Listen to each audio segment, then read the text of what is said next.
Hello everyone, welcome to सिंखोरी education. मैं हूं प्रेरणा गुप्ता। जैसा कि आप सब लोग जानते हैं कि हम साइंस के अंदर बायोलॉजी का चैप्टर नंबर 2 पढ़ रहे थे।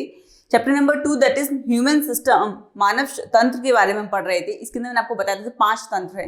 हमने लास्ट क्लास के अंदर अपना फर्स्ट जो अपना सिस्टम पढ़ना था, डाइजेशन सिस्टम, पाचन तंत्र, वो हम कंप्लीट कर चुके थे। आज से हम श्वसन और श्वसन तंत्र, रेस्पिरेशन एंड रेस्पिरेटरी सिस्टम के बारे में स्टार्ट करेंगे। तो आज रेस्पिरेशन क्या होता है, श्वसन क्या होता है, सांस लेना क्या होता है, ये आज हम समझेंगे। और इसके लिए कौन कौन से ऑर्गन्स आपकी हेल्प करते हैं, कौन कौन से ऑर्गन्स इसके अंदर सपोर्ट करते हैं, कौन सा कोऑर्डिनेशन किस तरीके से कोऑर्डिनेट करते हैं, हम इस तरीके से पढ़ते हुए चलेंगे। लेकिन इससे पहले आपने सिंखोरी एजुकेशन को सब्सक्राइब नहीं किया, सब्सक्राइब कर दीजिएगा, इस वीडियो को लाइक कर दीजिएगा, दोस्तों को शेयर कर दीजिएगा। तो चलिए शुरू करते हैं। रेस्पिरेशन यानी सांस लेना, श्वसन क्या होता है। आप ऑक्सीजन ले रहे हैं, यही तो आपका सांस लेना होता है। अब ऑक्सीजन लेते हैं तो मैंने आपको बताया था कि आपकी बॉडी केमिकल रिएक्शंस होती है, आपकी बॉडी के अंदर बहुत सारी केमिकल रिएक्शंस होती है। केमिकल रिएक्शंस कैसे, आप ऑक्सीजन लेते हैं और कार्बन डाइऑक्साइड एक्सहेल करते हैं। इनहेल कौन सी करते हैं, तो आप क्या भोजन के ऑक्सीकरण के लिए क्या करते हैं, भोजन के ऑक्सीकरण होता है, उसे आपने ऑक्सीजन इनहेल करी, उससे भोजन का ऑक्सीकरण हुआ और फिर आपने कार्बन डाइऑक्साइड एक्सहेल करी।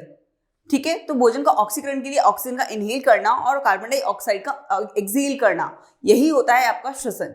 तो श्वसन की डेफिनेशन क्या होगी आपकी, रेस्पिरेशन की डेफिनेशन होगी आपकी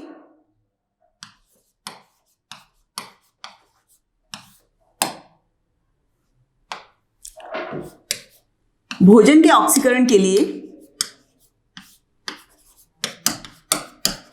मानव शरीर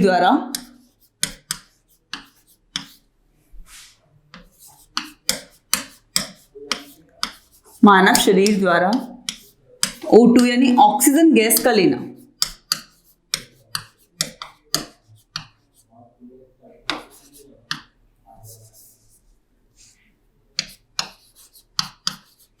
ऑक्सीजन गैस का लेना। और कौन सी वाली एक गैस अपन एक्सहेल करते हैं, दैट इज CO2 यानी कार्बन डाइऑक्साइड, यानी CO2 कार्बन डाइऑक्साइड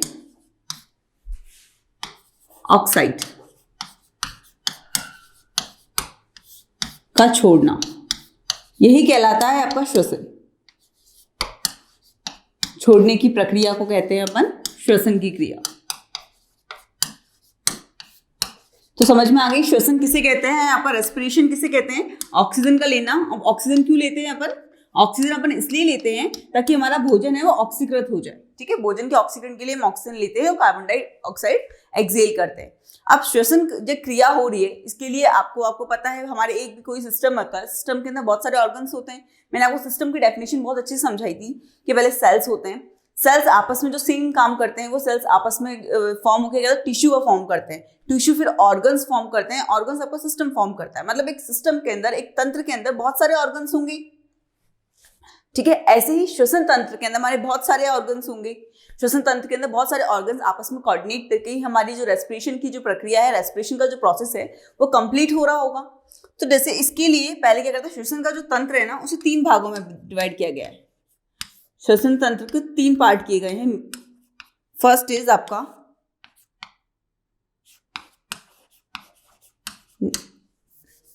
ऊपरी श्वसन तंत्र, ऊपरी श्वसन तंत्र। सेकंड इज निचला श्वसन तंत्र,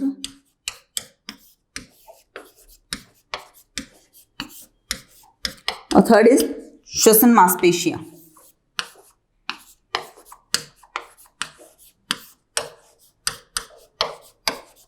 मांसपेशियां। अभी ऊपरी और निचले का मतलब क्या है, आपके गले से, आपके कंठ से इसे ऊपर की जो आपके जो ऑर्गन्स होंगे वो आपके कहलाए जाएंगे ऊपरी श्वसन तंत्र के अंदर। जो भी ऑर्गन्स आएंगे, कंठ से नीचे वाले जो ऑर्गन्स आएंगे वो आप कहेंगे निचले श्वसन तंत्र के अंदर। और आपकी जो मसल्स जो सपोर्ट कर रही हैं इस प्रोसेस के अंदर, वो हो जाएंगे कोई श्वसन मांसपेशियां। तो अपन देखते हैं पहले ऊपरी श्वसन तंत्र में कौन कौन से आपके ऑर्गन्स आते हैं। देखिए, आप सांस कहां से ले रहे हैं, नाक, मुंह,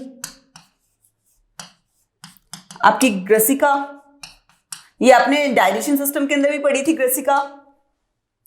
ठीक है, ये चीजें आपकी। और एक हो गई आपका स्वर तंत्र, जहां से आपकी आवाज आती है। ठीक है। ये 4 पार्ट्स हो गए जो आपके कंठ से ऊपर, आपके जो गले से ऊपर वाले जो पार्ट्स होते हैं, जो आपके श्वसन तंत्र के अंदर हेल्प करते हैं, आपके श्वसन की प्रक्रिया के अंदर हेल्प करते हैं, वो आपके काउंट हो जाते हैं आपके ऊपरी श्वसन तंत्र के अंदर। आपके नीचे इसमें आ जाएंगे आपकी श्वास नली,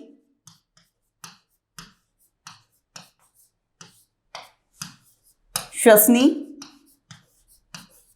एंड फेफड़े। ठीक है। आपके जो नीचे कंठ से नीचे के जो आपके ऑर्गन्स हैं, जो आपके रेस्पिरेशन के अंदर हेल्प कर रहे हैं, वो हो जाएंगे आपकी श्वास नली, श्वसनी एंड द फेफड़े। और आपके श्वसन मांसपेशियां में आ जाएंगी डायफ्राम,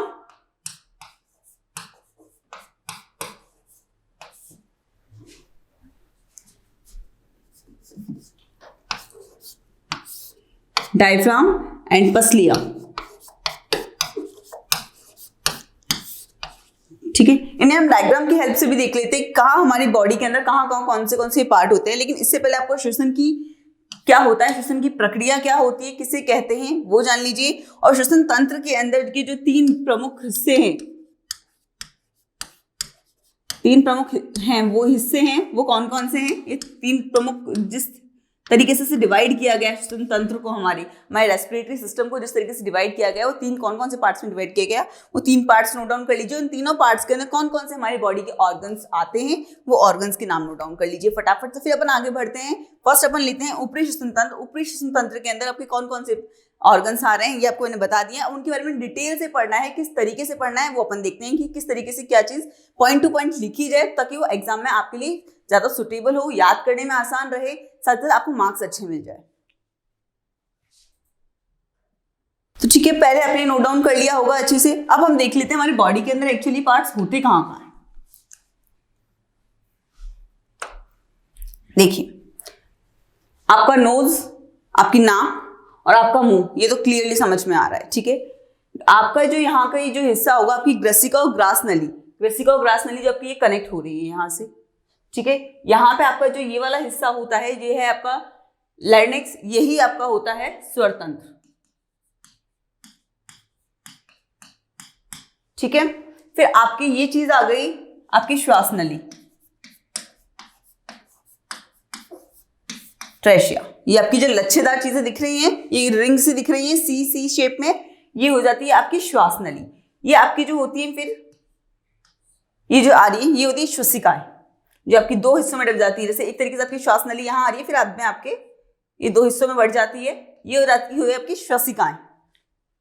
ये यहाँ पे आके आपकी श्वसिकाएं बढ़ जाती है। ये आगे और भी ज्यादा डिवाइड होती जाती है, ये बाद में फिर और पार्ट्स में बढ़ जाएंगी, सीयूम, फिर और भी ज्यादा इसके आगे, इस तरह आगे से डिवाइड होती जाती है पता है।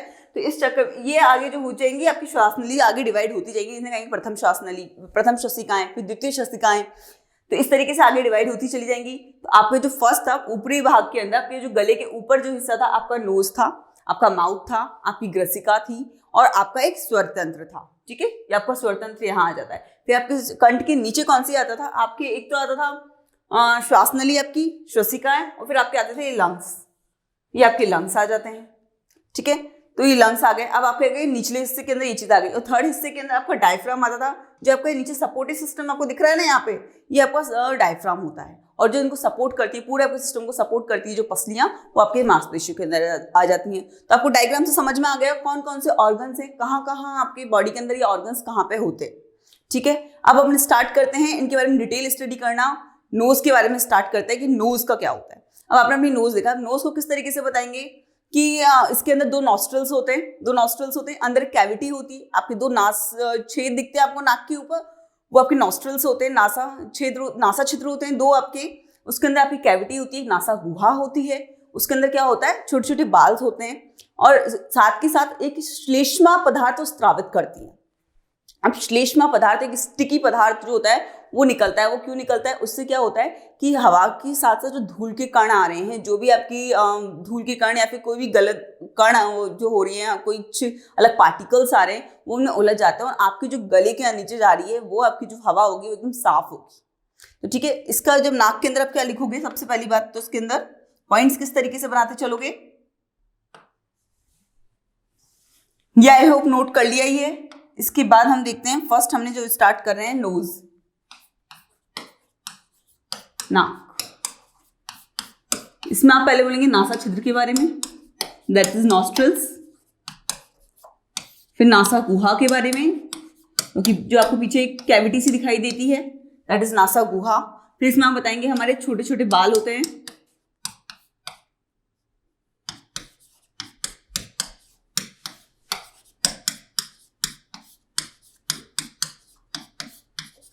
साथ के साथ एक श्लेष्मा पदार्थ स्रावित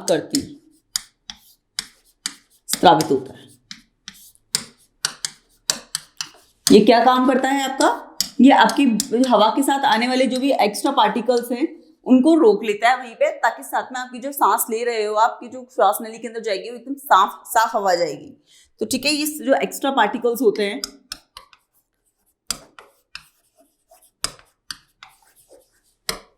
या कण लिख दीजिए, धूल के कण लिख दीजिए, कुछ भी लिख दीजिए, उनको रोकता है,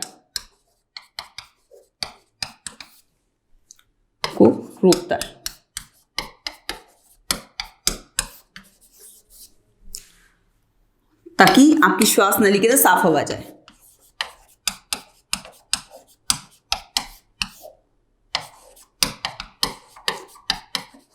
साफ हवा जाए, ठीक है, समझ में आ गया। नोज की वर्किंग क्या है? नोज का पहले आपको बताना है, नोज की कंस्ट्रक्शन बताना है, फिर इसमें नोज का पर्पस क्या है, सांस लेने का पर्पस है, और ये छोटे छोटे बाल हैं वो क्या हेल्प हमारी करते हैं। ठीक है, ये चीज समझ में आ गई है। अब माउथ, अब मुंह पे जाते हैं। अब सांस आप नाक से भी ले सकते हो, मुंह से भी ले सकते हो। कई बार आपको जुकाम सर्दी में क्या होता है, सांस ही नहीं आ रही, नाक बंद हो गई कहते हैं, तो अपन कहते हैं मुंह से सांस लेने की कोशिश करते हैं।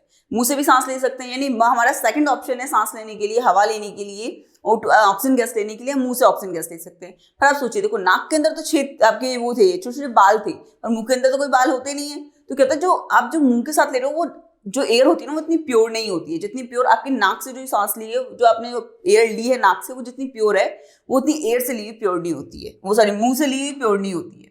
तो आप माउथ के अंदर क्या लिखेंगे?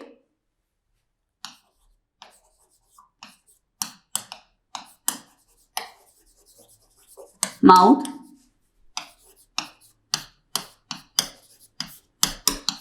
सेकेंडरी ऑप्शन है आपके पास, द्वितीय तरीका है सांस लेने का।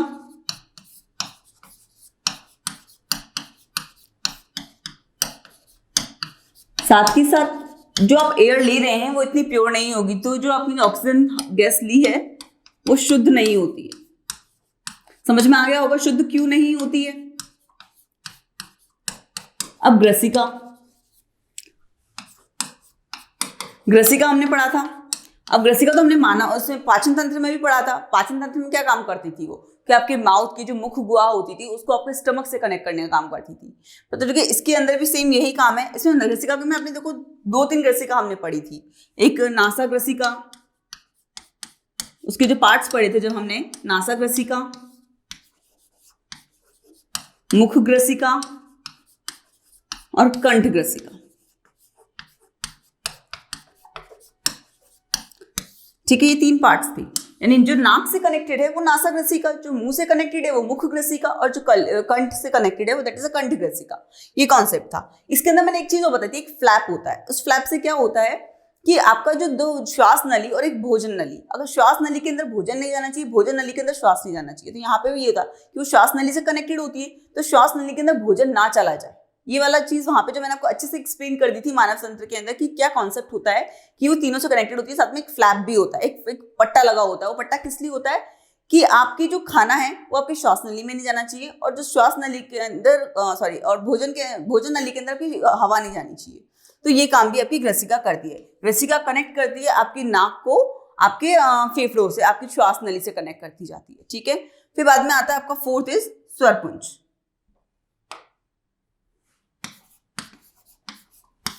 स्वरपुंज, स्वरपुंज की वजह से ही आप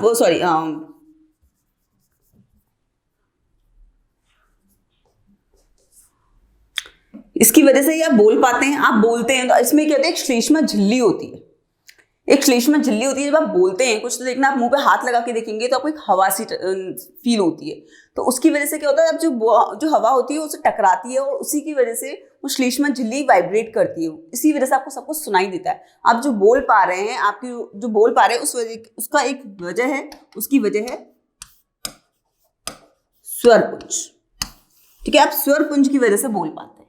तो समझ में आ गए जो हमारे 4 पार्ट्स थी, जो ऊपरी श्वसन तंत्र के जो 4 पार्ट्स थे वो आई थिंक क्लियर हो गए होंगे।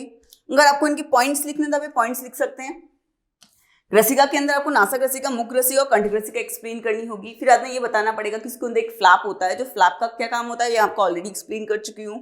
माउथ के अंदर आपको ये बताना पड़ेगा कि माउथ आपका सेकेंडरी ऑप्शन है आपके सांस लेने का, बट इससे ली हुई सांस इतनी प्योर नहीं होती है, बिकॉज वहाँ पे आपकी जो श्लेष्मा पदार्थ स्रावित होता था या बाल होते थे, उनकी वजह से जो एक्स्ट्रा पार्टिकल, जो धूल के कण होते थे, वो क्या होते थे, वो उसे रोक लेते थे। पर यहाँ तो कोई रोकने वाला है नहीं, तो सांस आपकी जो हवा अंदर जाती है वो इतनी प्योर नहीं होती है। और नोज के बारे में मैंने आपको डिटेल में बता ही दिया था कि नोज के अंदर आपको क्या क्या पॉइंट्स लिखने होंगे, नोज के ये पॉइंट्स आपको लिखने होंगे। तो अगर आपको ये नोट डाउन करना है, ये पॉइंट्स आपको नोट डाउन करना है तो नोट डाउन कर लीजिए। फिर अपन देखते हैं आगे की उसके बाद आपकी जो कंठ के ऊपर का यानी ऊपरी श्वसन तंत्र तो कंप्लीट हो चुका है। अब निचले श्वसन तंत्र में जो पार्ट्स है वो अपन आगे देख लेते हैं, लेकिन उससे पहले अभी नोट डाउन कर लीजिए एक बार, या फिर स्क्रीनशॉट लेना तो स्क्रीनशॉट ले लीजिए। ऊपरी श्वसन तंत्र क्लियर है। अब निचले श्वसन तंत्र के अंदर क्या था, क्या क्या पार्ट्स थे हमारे,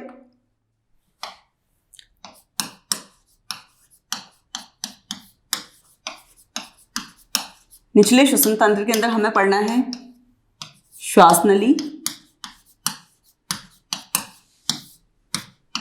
श्वसिका और फेफड़े। ठीक है, और साथ के साथ हमें पढ़ना है फिर मांसपेशियों के बारे में।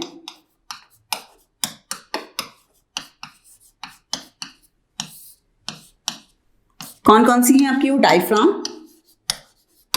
और पसलियां।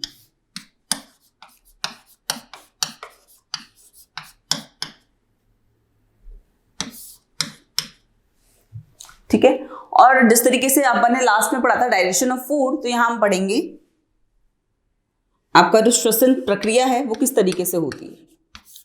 तो हमारे जो बचे हुए जो बात के टॉपिक्स हैं इसके बाद वो ये हैं, जिसे हम पढ़ेंगे अब नेक्स्ट क्लास के अंदर। ठीक है, इसके भी 2 पार्ट्स हैं, ये हम पढ़ेंगे नेक्स्ट क्लास में। आई होप आपको सबसे पहले तो ये समझ में आएगा रेस्पिरेशन होता क्यों है, कैसे होता है, और हमारे कौन कौन से ऑर्गन्स इसके अंदर यूज में सपोर्ट करते हैं, कौन से ऑर्गन्स आपस में कोऑर्डिनेट करके ये काम करते हैं। ये आई थिंक ये क्लियर हो गया होगा। हम नेक्स्ट क्लास में रेस्पिरेटरी सिस्टम का बाकी जो पूरा ऑर्गन्स हैं, जब बाकी डिटेल्स हम सारी आराम से स्टडी कर लेंगे। आई होप इस क्लास में आपको कोई दिक्कत नहीं आई होगी, सब कुछ अच्छे से क्लियर हो गया होगा। अगर क्लियर हो गया तो फटाफट इस वीडियो को लाइक कर दो, और सिंखोरी एजुकेशन को सब्सक्राइब नहीं किया तो सबसे पहले सब्सक्राइब कर देना। सब्सक्राइब करना बिल्कुल मत भूलना, जितना हो सके सिंखोरी एजुकेशन को शेयर करो। बाकी मिलते हैं फिर अपन नेक्स्ट क्लास में। Thank you so much.